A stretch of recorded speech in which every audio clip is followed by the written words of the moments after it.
Welcome to the Deep Sea Archives. You are about to listen to the lore of Leblanc, the Deceiver. Matron of the Black Rose, Leblanc's identity is as intangible as the whispers that describe her, as ephemeral as the illusions that give her shape. Perhaps it is unknown even to herself, after so many centuries of mimicry and deception. Remnants of an order that has existed far longer than Noxus itself, initiates of the Black Rose have schemed from the shadows for centuries, drawing the rich and powerful to their ranks. Though they do not often learn the origins of their matron, many have uncovered legends of a pale sorceress who aided the broken barbarian tribes, and their struggle against the infamous Iron Revenant subjugating lands already ravaged by the Darkin. Even today, his name is whispered in fear, Mordekaiser. Uniquely skilled among the Revenant's inner circle before she betrayed him, the sorceress pledged to neutralize the source of his power, the immortal Bastion, cutting him off from the well of death that fueled his nightmarish empire.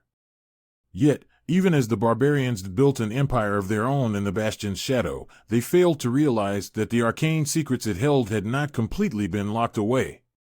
The pale sorceress had always been gifted at illusion, and her greatest trick was to make Noxus forget the dark power roiling in its own heart, before she was burned from the pages of history around the time of the Rune Wars. The Black Rose exists now to further the clandestine interests of those who can wield such magic, with its rank and file composed of mundane nobles, drawn to rumors of miracles, kept in thrall and ruthlessly exploited. Even the most powerful military commander could only ever serve the cult's true masters, as they fight one another for influence in games of intrigue and conquest, both in the Noxian capital and beyond its borders. For centuries, Leblanc has served in secret as an advisor to foreign dignitaries, appearing in many nations at once, her illusions driving order into chaos. Rumors of a new matron rising with each generation only raise further questions: which is the true version of herself? When she speaks, is it with her own voice? And what will the price be for the favor she offers?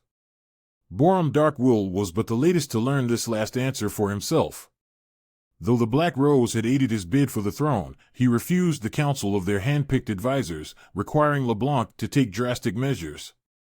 Manipulating a young nobleman named Jericho Swain into revealing the cult's involvement, Leblanc allowed herself to be executed along with the most prominent conspirators, or at least, so it appeared. In time, she reached out to Darkwill herself, and found an increasingly paranoid ruler, fearful of his own mortality. After promising him the secrets to extend his life, Leblanc slowly poisoned Darkwill's mind, even as she empowered him. Under his rule, the Noxian reverence of strength became something far more sinister, and together they ensured Swain's legend would end in disgrace on the battlefields of Ionia. But Swain, emboldened by forbidden lore from within the immortal Bastion, did something wholly unexpected, managing to drag Darkwill from the throne and seize Noxus for himself. This new Grand General was not interested in his own legacy, but the glory of the Empire, and such a man could not so easily be corrupted. After countless centuries, Leblanc wondered, had she finally found a worthy nemesis? Her actions have pushed Runeterra to the brink of all-out war many times. In the wake of desperate campaigns across the Freljord, on Targon's peaks, and deep in Shurima's deserts, the darkest magic has begun to spread once more, circling closer and closer to Noxus.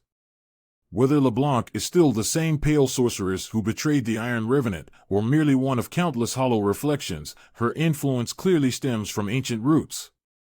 The Black Rose has yet to truly bloom.